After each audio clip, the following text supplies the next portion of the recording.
A partir de agora, a Rádio Imperial passa a apresentar Nós Servimos, um programa com a produção e direção do Lions Clube Quitandinha. A apresentação, Dr. Paulo Magno.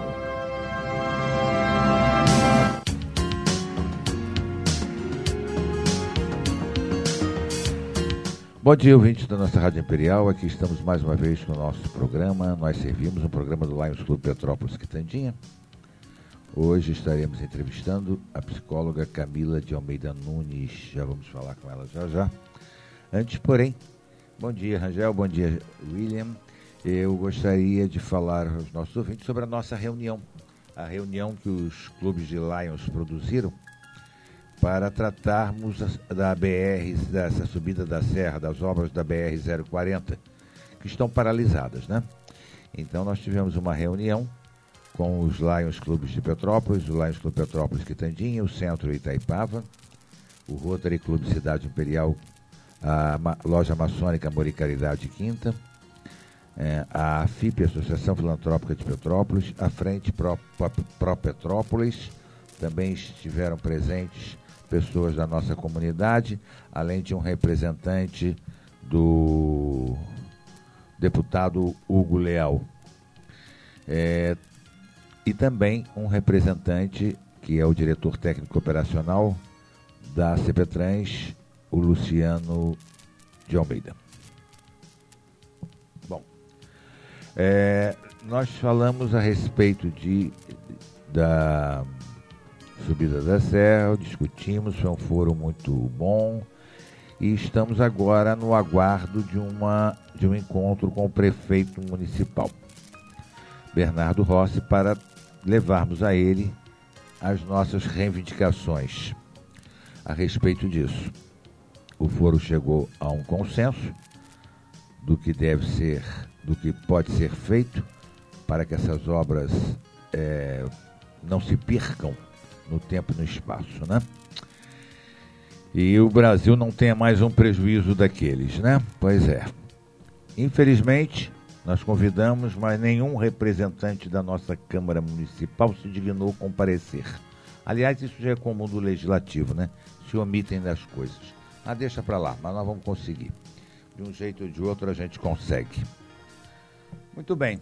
Dito isso, dada a satisfação à nossa comunidade, mostrando que os clubes de serviço, que o terceiro setor está atento às reivindicações da nossa comunidade, nós vamos bater um papo aqui com a Camila de Almeida Nunes. Bom dia, Camila. Bom dia, doutor Paulo.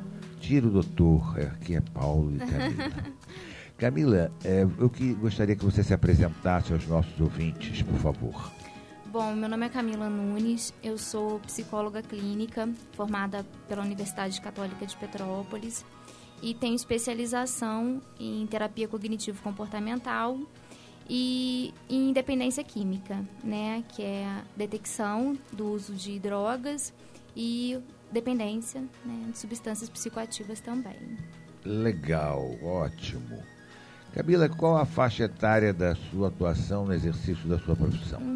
Eu atendo todo o público, né, no consultório, crianças, adolescentes e adultos. Tenho um carinho especial pelas crianças e adolescentes, eu gosto muito de trabalhar com esse público, mas atendo adultos também. Como seus pacientes chegam até você? Encaminhados pelos pais, ou pela escola, ou por eles mesmos? A gente recebe tanto encaminhamentos médicos, né, como encaminhamentos da escola, busca dos pais também.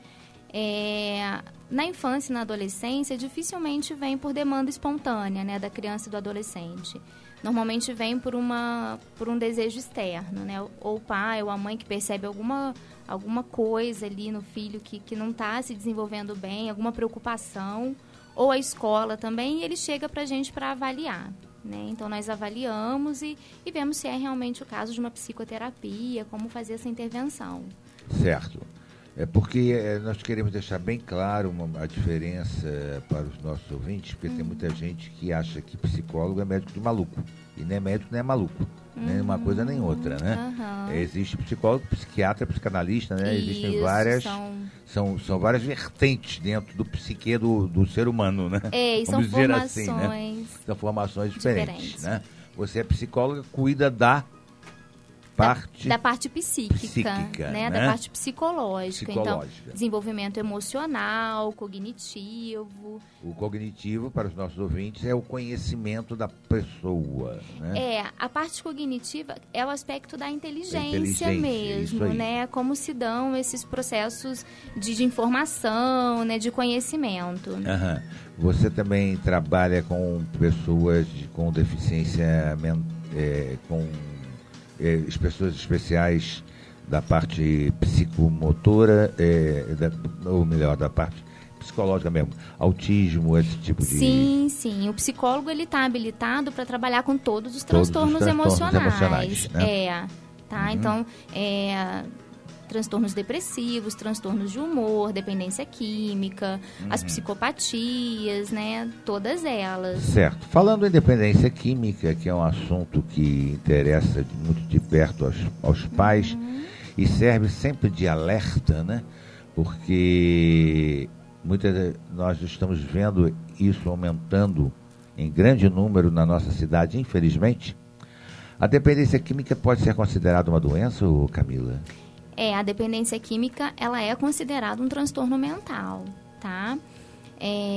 Que afeta tanto a parte psicológica como a parte física e social também. Normalmente, a dependência química, ela vai começar com o uso recreativo, né? A pessoa vai experimentar uma substância lícita ou ilícita e a partir daí vai desenvolver a doença. Claro que nem todas as pessoas que experimentam uma substância psicoativa vai desenvolver dependência, tá? Sim.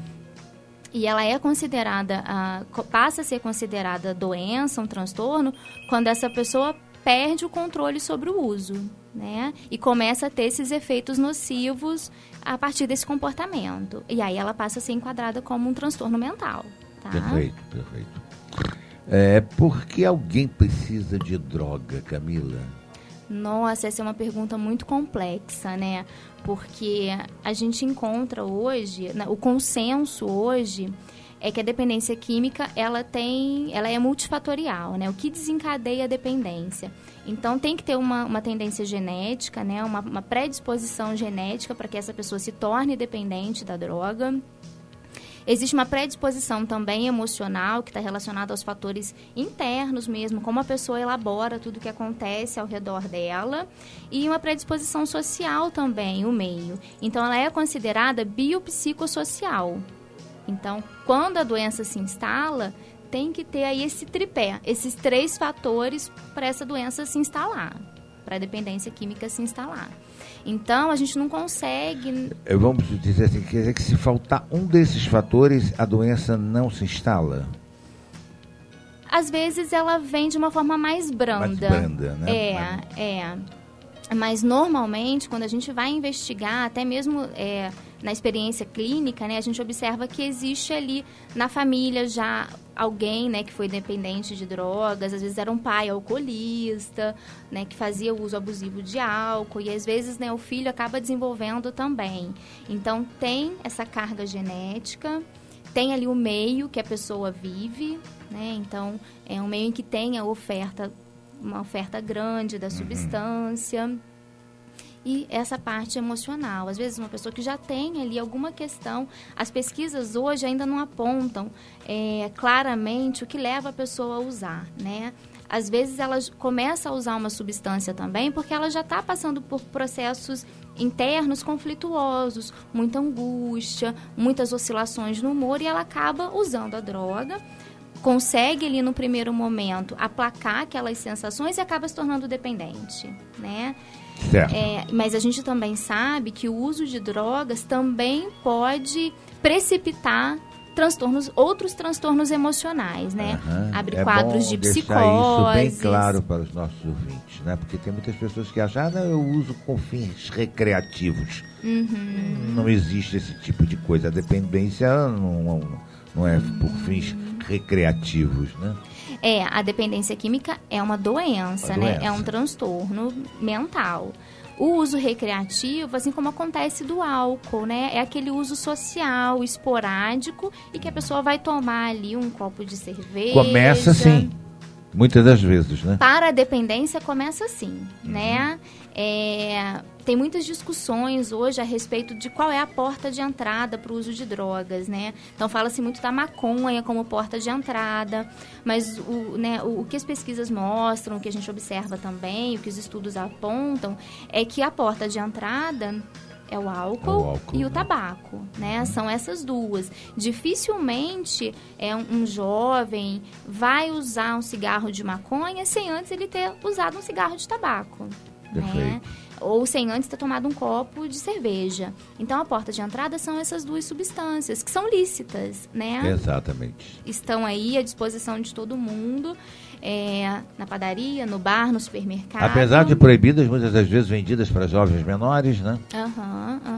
Não existe uma fiscalização tão grande, né? E às vezes até os pais mesmo em casa, né? Não, experimenta aqui, toma um golinho, e não sei quem vai incentivando, né? Quantas vezes, né, a gente não observou o pai molhando a chupeta da criança na Meu cerveja, Deus. né? É verdade. Ou no vinho, e já lambuzando ali a boca da criança com aquela bebida. Dando a ele o sabor já do vício, né? Sim. É terrível. Camila, a genética determina se nós estamos falando, você falou em genética?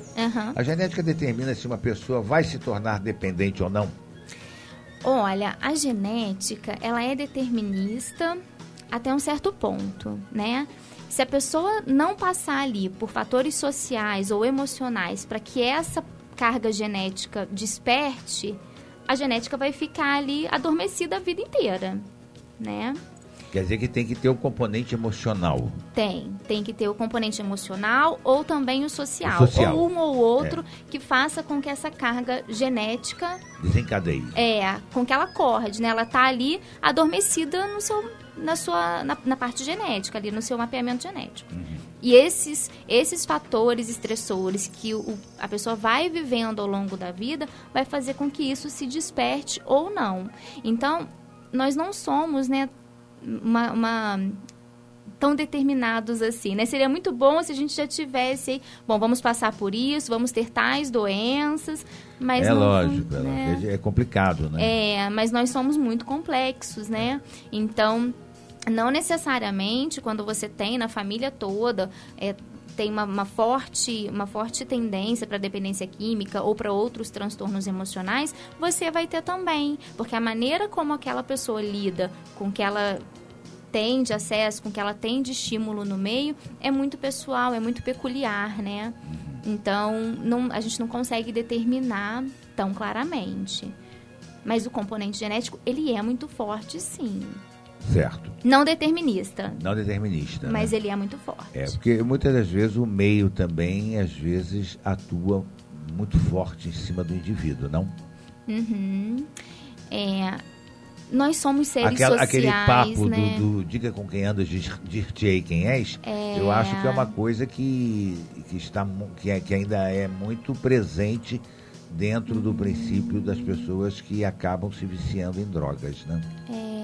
Nós somos seres sociais, né? Então, a gente está o tempo todo em interação com o outro e se modificando a partir dessas interações, né? Então, o meio influencia sim, né? Influencia todos, né? A criança, o adolescente e o adulto também. É claro que na infância e na adolescência, essa influência ela é mais forte, porque a criança e o adolescente ele ainda está em desenvolvimento.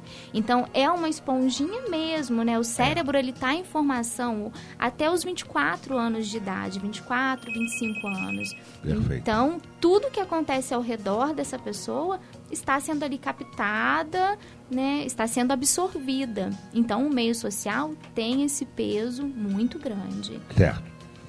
Quem é mais vulnerável, o homem ou a mulher? Te coloquei agora numa sinuca. As pesquisas mostram, novamente vou me apegar às pesquisas, né, aos dados científicos. Então, mostra que o homem tem uma vulnerabilidade maior para a dependência química do que as mulheres. A mulher é mais forte, né? Ela resiste mais. os mecanismos emocionais da mulher são outros, né? E até mesmo pela nossa cultura machista. O homem, ele é mais colocado em evidência, ele se coloca em situações de risco maior. Então, isso mexe também com essa ideia de herói, né? Que o homem tem que ser, ele tem que pegar o carro e ele tem que dirigir em alta velocidade. Ele, quando bebe, ele tem que beber muito. Isso também está relacionado aos valores culturais. Dentro da cultura machista, principalmente. Dentro dessa cultura machista, principalmente.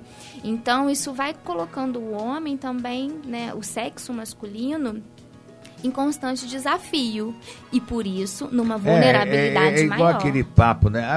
Bebe aí, não quero. Bebe, você não é homem, rapaz. É homem ou não é? Exatamente, vamos lá. Né? Tem a mania de dizer esse tipo de coisa, né? Que coloca em xeque a hombridade, a masculinidade, melhor dizendo, do rapaz. Aí ele acaba se tornando um ponto mais vulnerável devido a isso, né? Sim, sim.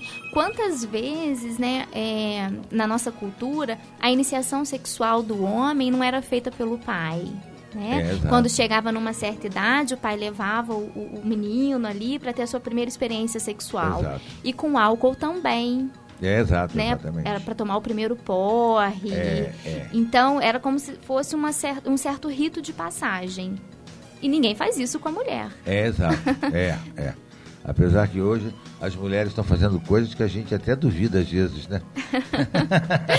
A nossa sociedade, ela tem passado por mudanças, assim, muito rápidas, né? Exato. E que colocam em xeque tudo que a gente vem vivendo até aqui, né? O acesso à informação, ele é muito maior, então tudo é muito, muito volátil, é muito rápido, né?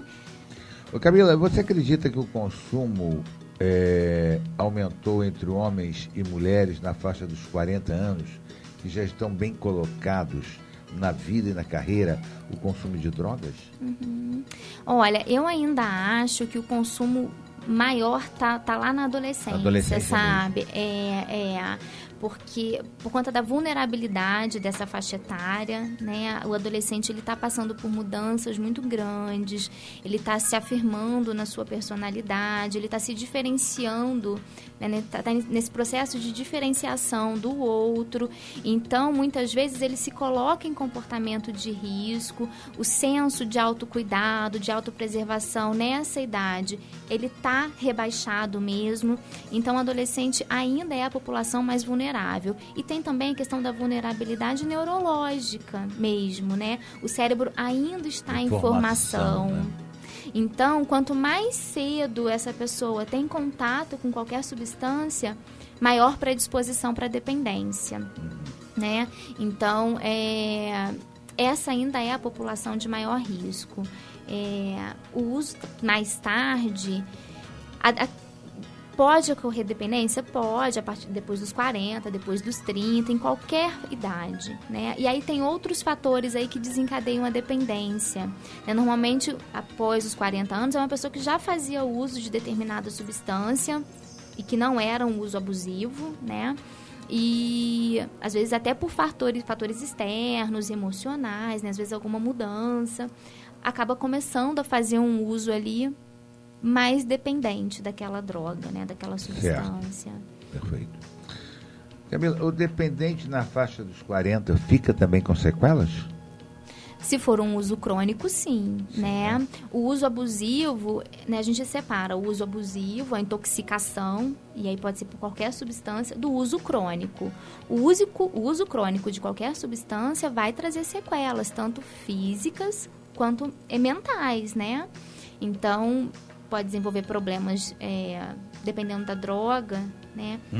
Se for o álcool, problemas de cirrose, né? Problemas físicos e também as sequelas cognitivas, né?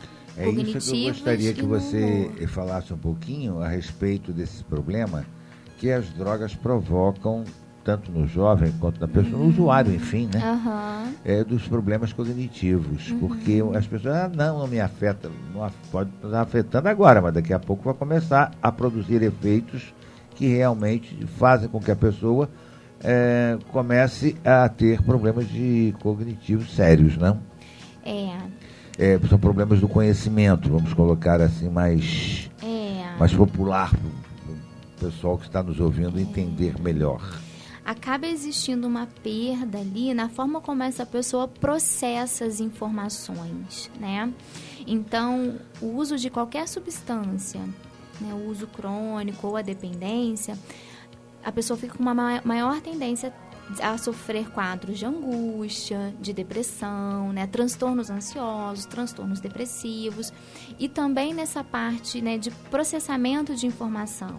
Então, o esquecimento, uma série de coisas, né, Camila? Sim. É o esquecimento, é a dificuldade para lidar com as tarefas do cotidiano. Como que um pai e uma mãe pode perceber que o filho está fazendo uso de alguma substância? Quais são, assim, as características que o pai diz, bom, eu tenho que ficar de olho aqui porque alguma coisa estranha pode estar acontecendo? Na adolescência é delicado porque o jovem ele já se distancia dos pais, né? Exato. Porque ele está começando a ensaiar o que é ser adulto. Então, ali, pequenininho, na infância, está coladinho na barra da saia da mãe, ali do pai.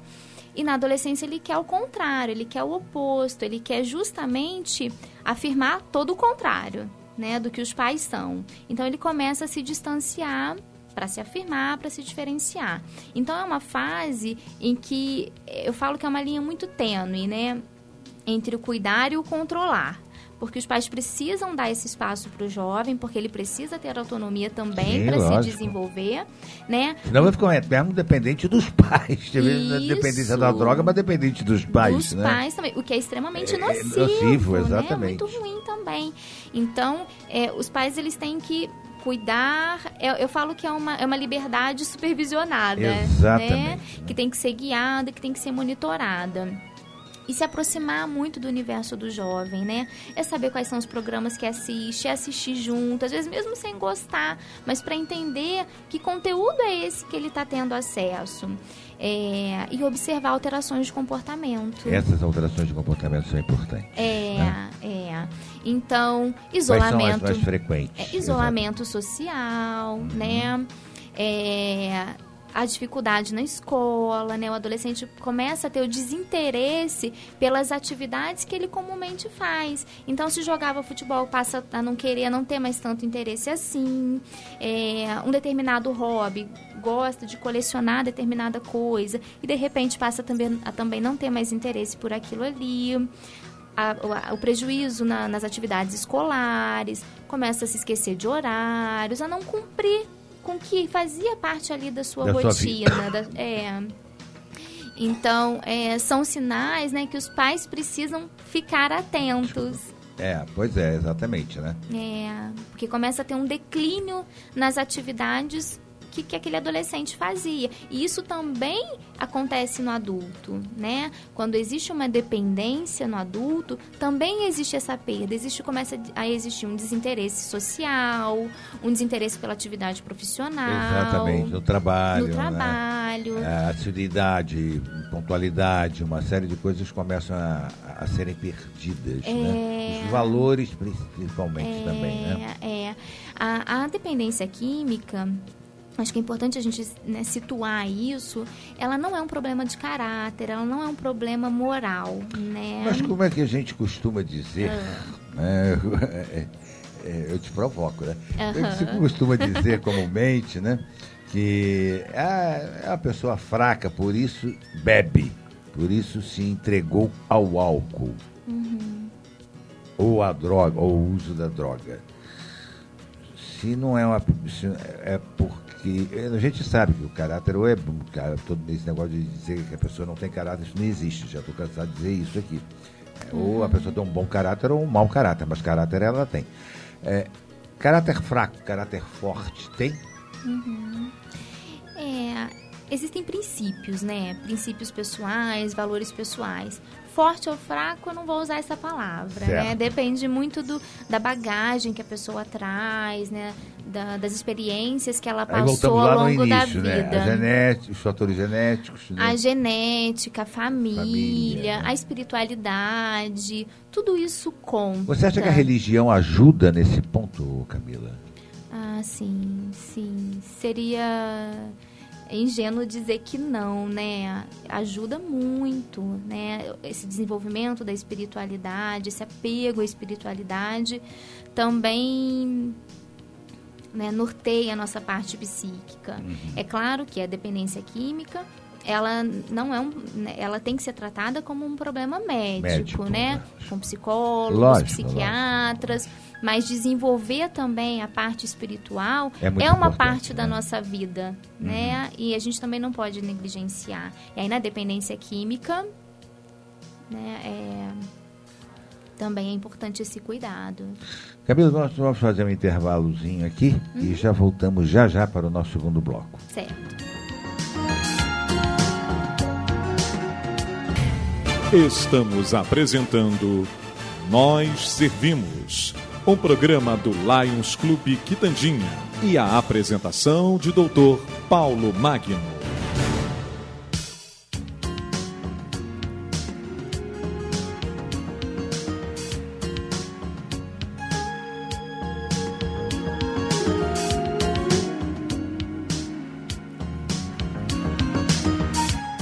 Bom, ouvintes da nossa Rádio Imperial, aqui estamos de volta com o segundo bloco, a segunda parte do nosso programa. Estamos entrevistando aqui a psicóloga Camila de Almeida Nunes.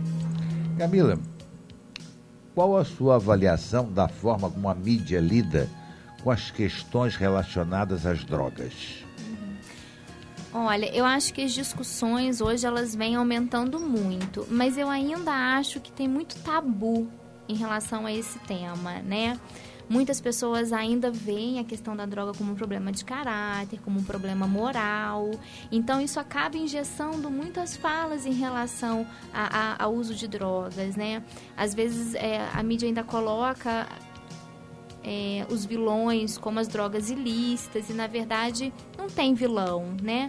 Drogas são drogas. São drogas. Lícitas ou ilícitas, né? Então, isso ainda atrapalha muito essa conversa aberta sobre a questão do uso. Eu acho que é um tema que ainda precisa ser muito discutido, a questão da legalização, e precisa se ouvir também. Da descriminalização também. Também.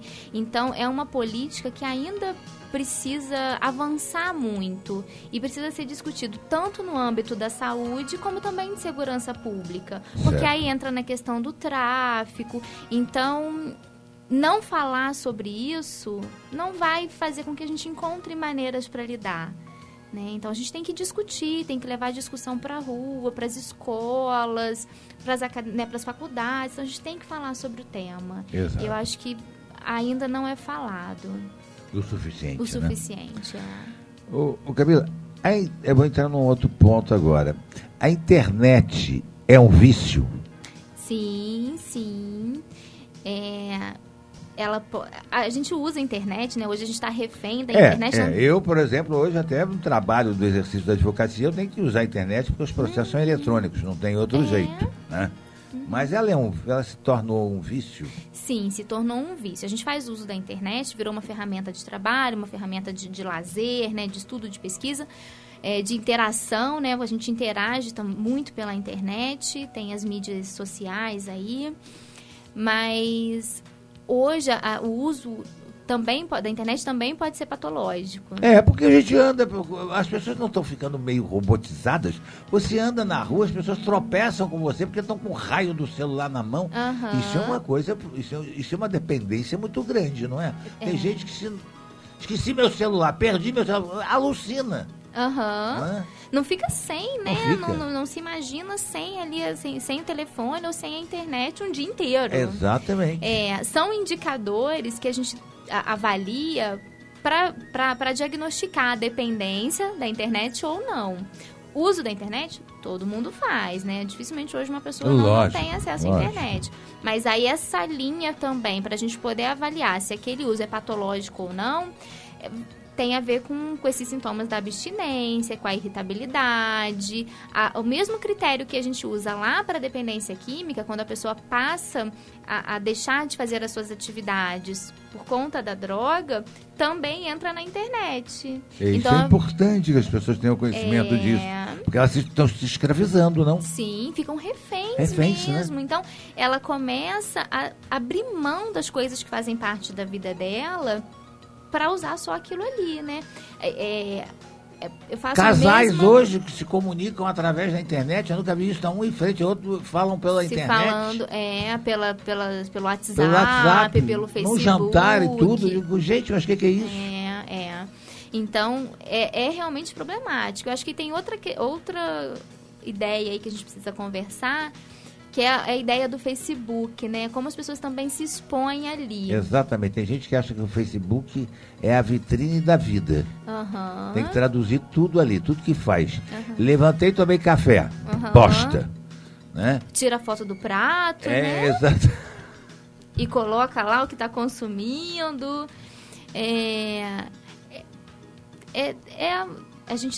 O Facebook tá aí pra gente utilizar, pra gente brincar, pra gente se divertir.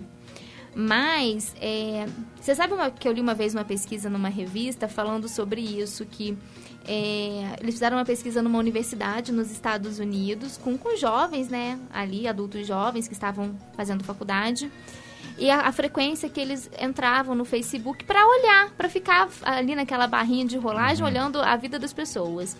E que as pessoas que faziam muito isso, os jovens que faziam muito isso, tinham mais sintomas depressivos do que as pessoas que não faziam. Sim, eu até acredito. Então foi uma pesquisa comprovando que isso existe, né?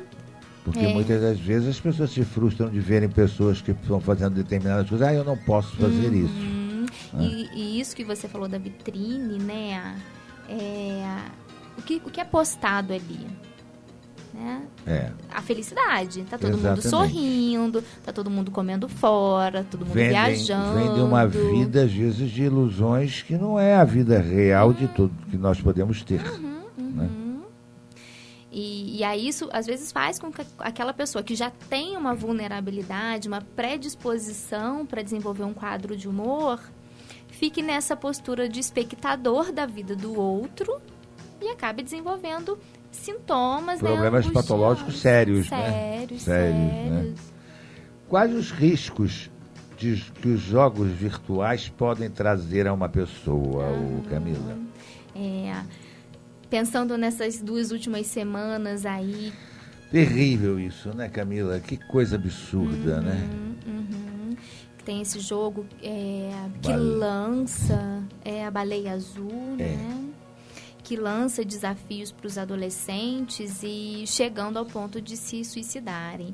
Algum tempo atrás, alguns meses, também teve um outro jogo que era a mesma ideia, né, de lançar desafios, e que teve até um episódio de um adolescente que se enforcou.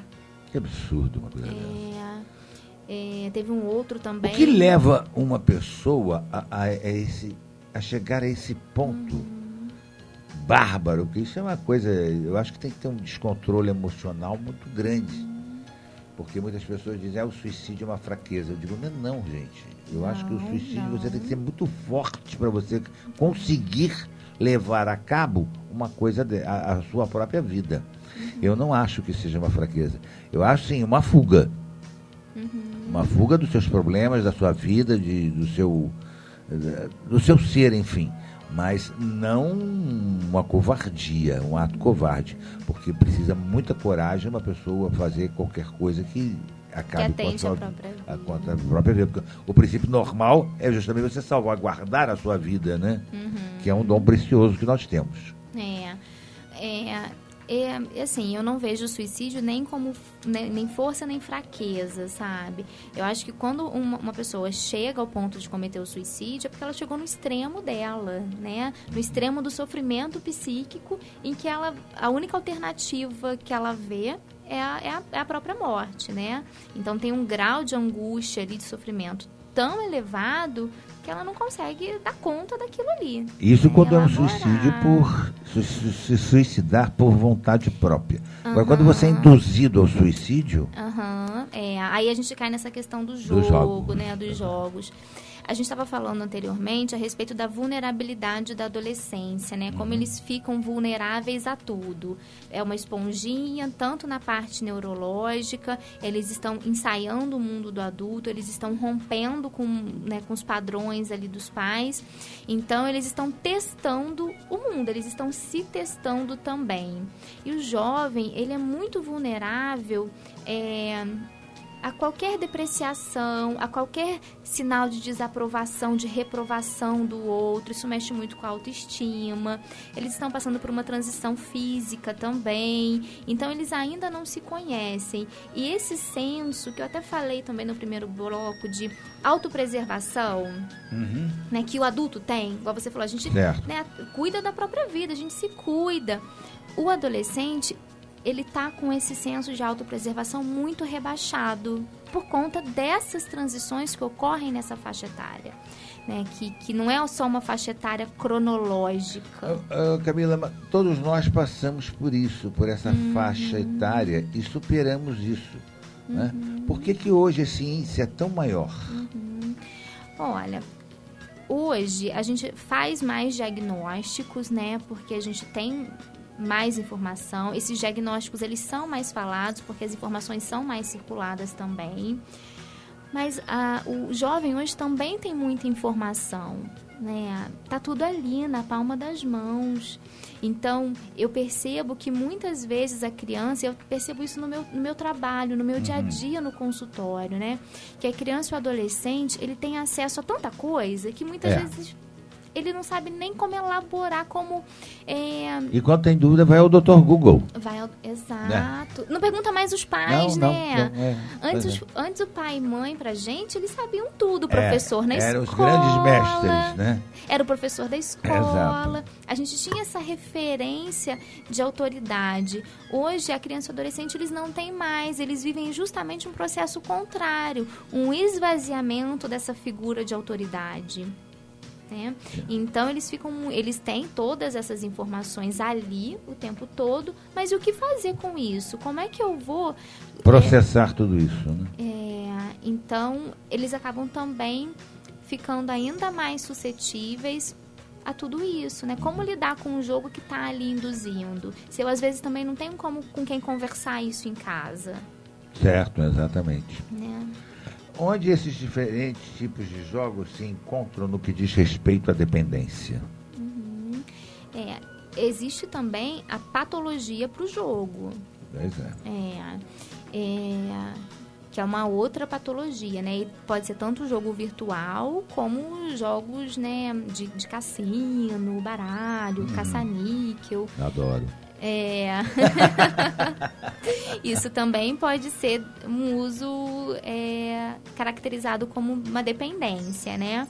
E aí, para a gente diagnosticar a dependência ou não, claro, precisa passar por uma equipe médica, um psicólogo que avalia ali o que é recreativo e o que passou a ser dependência. A gente tem marcadores ali falando sobre essa questão, né, do desinteresse por outras atividades, de prejuízo no trabalho, prejuízo nas atividades escolares, mas também é muito pessoal, né? A gente tem que entender como é para aquele paciente, como aquela pessoa faz uso daquele jogo. Certo. Né?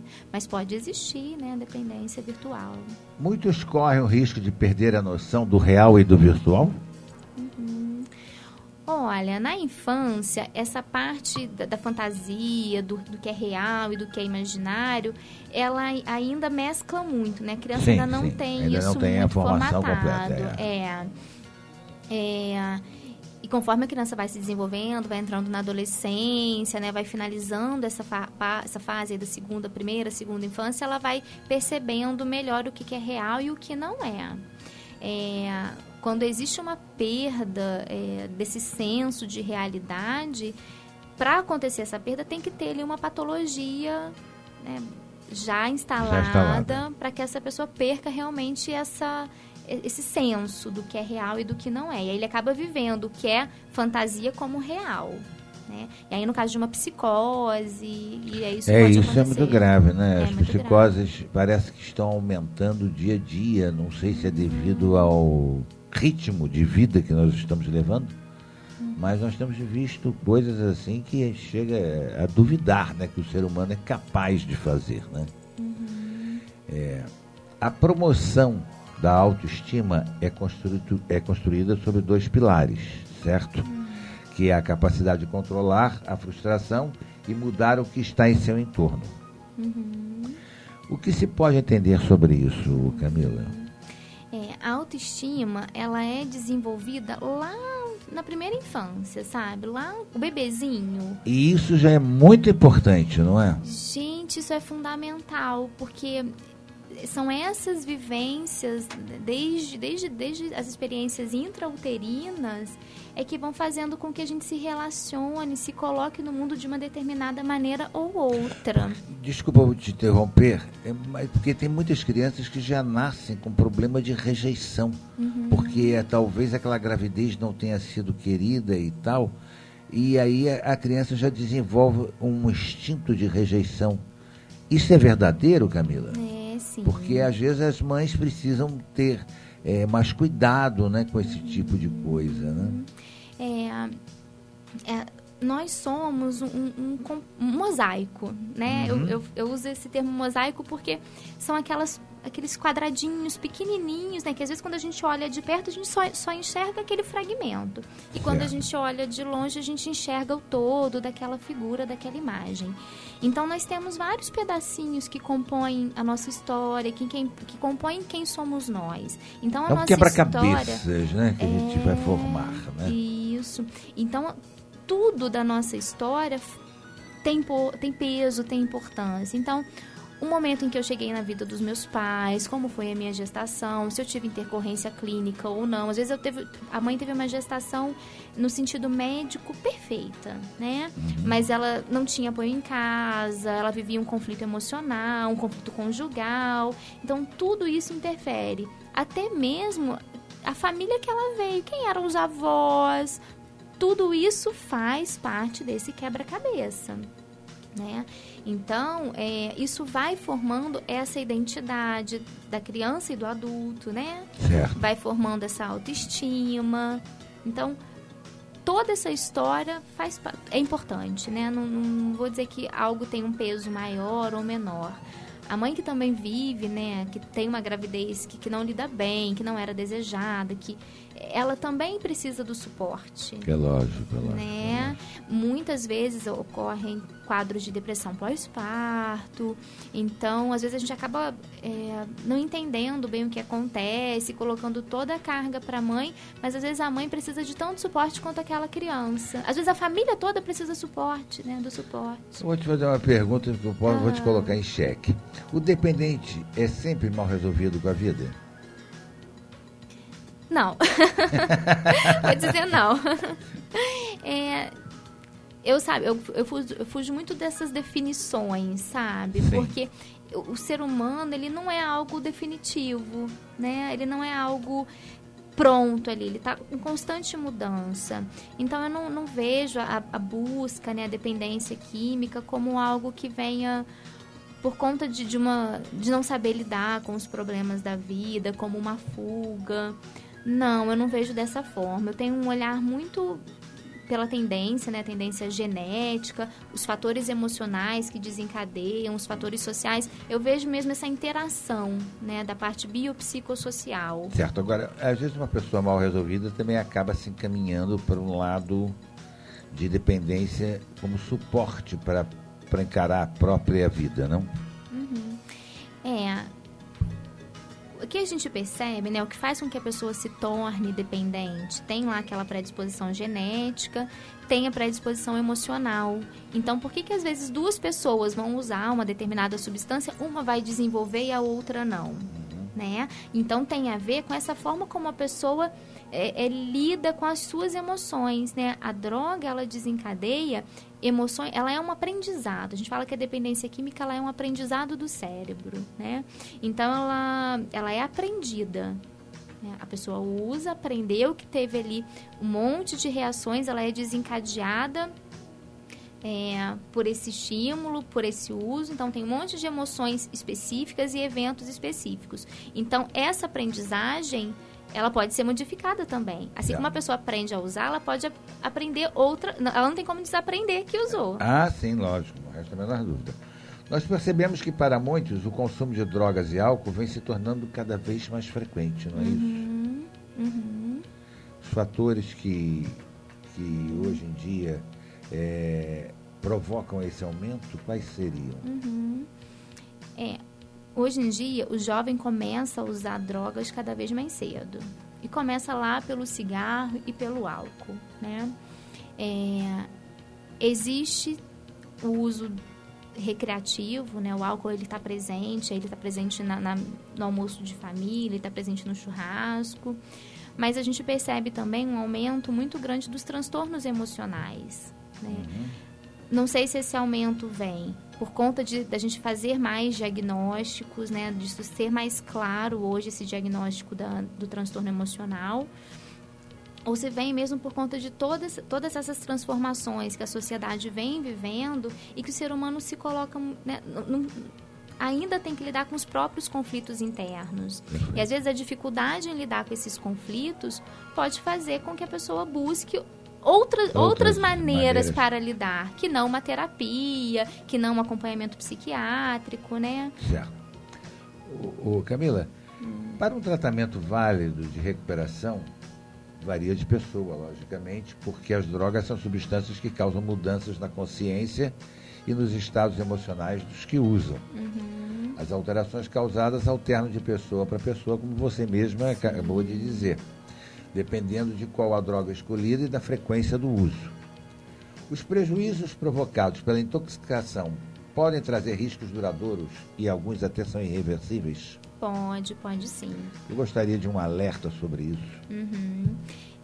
A dependência, né, a droga, ela atua diretamente no cérebro, né? Então, o uso crônico ou a intoxicação, ela provoca essas perdas neurológicas, tá? Certo. Então, é perigosíssimo, né? A dependência química, ela é uma doença que eu considero, assim, ela é silenciosa, porque ela não começa como dependência, né? Ela começa como uma experimentação, ela começa ali na festividade, e aí quando a pessoa se dá conta, ela já está instalada, né? Exatamente. E às vezes a pessoa nem se dá conta. Muitas pessoas dizem, eu paro quando eu quiser, para uma vírgula, não é bem assim que a banda toca, né? Isso está muito presente no discurso, né, do usuário, e normalmente, dificilmente a pessoa se dá conta, né? Normalmente quem está de fora é quem percebe, é o familiar, é a esposa, é o esposo que percebe que aquele uso já passou do limite, são os pais que percebem que o adolescente está diferente, que está tendo problemas na escola, ou problemas de comportamento, problemas com a lei. É lógico. Qual a importância do tratamento terapêutico, Camila? É fundamental, né? Quando uma pessoa busca o tratamento da dependência química, a gente avalia a questão médica, encaminha para o médico para ver se é importante entrar com alguma medicação, porque como a dependência química provoca alterações de humor, provoca ansiedade, provoca irritabilidade, precisa do medicamento, né, do suporte medicamentoso para controlar esses sintomas. E até porque quando o paciente começa a deixar de usar a droga, ele pode entrar num quadro de abstinência, de fissura também pela droga. Então, ele vai passar pelo acompanhamento médico para tratar essas questões, para tratar esses sintomas, e a psicoterapia para entender essa relação com a droga, essa relação com a substância. Certo. Qual a mensagem que você deixaria para os jovens, Camila? Para eles se cuidarem, né? Para buscarem ajuda, para conversarem, para conversar em casa, para conversar na escola, para debater, né? Os adolescentes, eles estão nesse processo de se afirmar, de serem, né, de afirmarem quem eles são. E eu acho que é tão difícil a gente se afirmar, né? Às vezes muitos adultos aí não têm muito claro o que eles são, porque a gente está em constante transformação. Para o adolescente, então, mais difícil ainda. Então, para discutir, para conversar, para conhecer o mundo, sim, mas de uma forma saudável, né? Eu falo que a gente tem liberdade para tudo. É lógico. Né? E a gente escolhe o que a gente vai fazer com essa liberdade. É um direito de cada um. E difícil... criar os seus caminhos e a sua opção, né? Então, às vezes, o que começa ali como uma afirmação da liberdade, que é usar drogas, principalmente na adolescência, eu faço o que eu bem entendo, inclusive usar drogas, né? Os adolescentes falam muito isso. O que começa como uma bandeira da liberdade vira uma bandeira do aprisionamento, porque depois esse jovem está aprisionado mesmo, ele não consegue se ver sem aquela substância. Então, é uma ambivalência muito grande, né? É a contradição ali. E o jovem não se dá conta disso. De que ele está se destruindo pouco a pouco, né? Porque passa a ser escravo daquilo.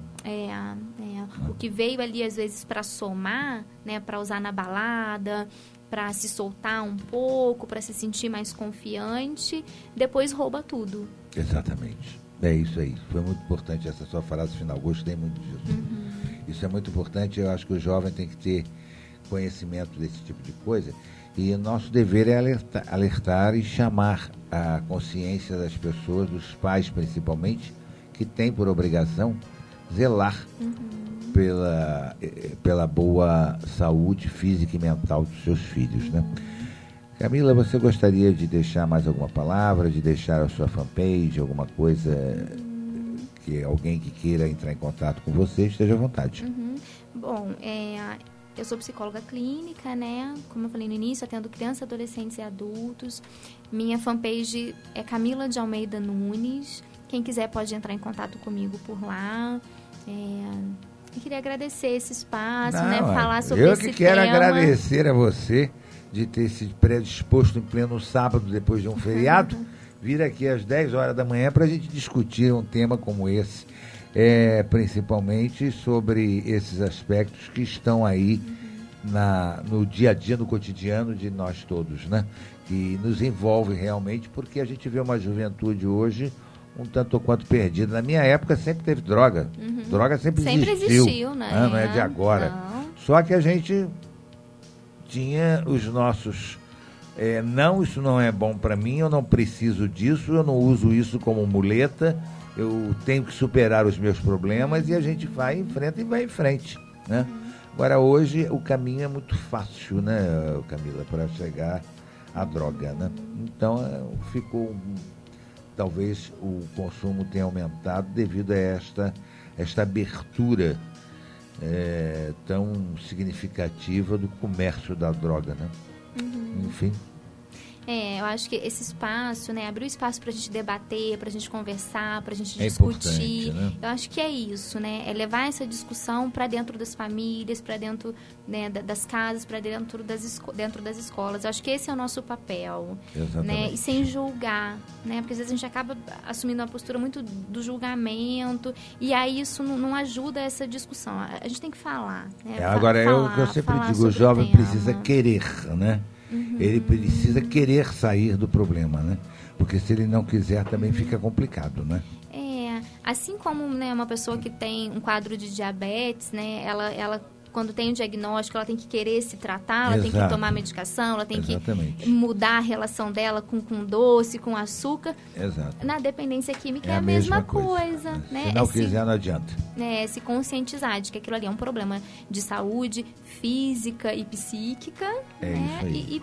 E se tratar. Bom, Camila, obrigado mais uma vez pela sua presença. Quero agradecer a nossa companheira Márcia Licursi também, que foi quem nos apresentou aí. Para esse bate-papo gostoso. Eu creio que os ouvintes tenham apreciado, tenham entendido, tenham compreendido. Tentamos levar aí os assuntos que estão na mídia do nosso dia a dia. Quero agradecer ao William e ao Rangel aí na técnica. Um abraço para o Augusto Soares lá na Baixada, lá no meio da serra, aliás. Né, Augusto? Um abração para você que está sempre na escuta aí do nosso programa. E semana que vem estaremos de volta com mais um programa Nós Servimos. Um abraço a todos. Fiquem agora com o Plantão Imperial. Depois o show do Roberto. Quem que tá? Hoje vai ser a Olívia. Será que a Olívia está trazendo bolo? Olívia, você está trazendo bolo? Eu vou ficar aqui, hein? De plantão para ver. E um abraço também a todos os nossos ouvintes. Fui.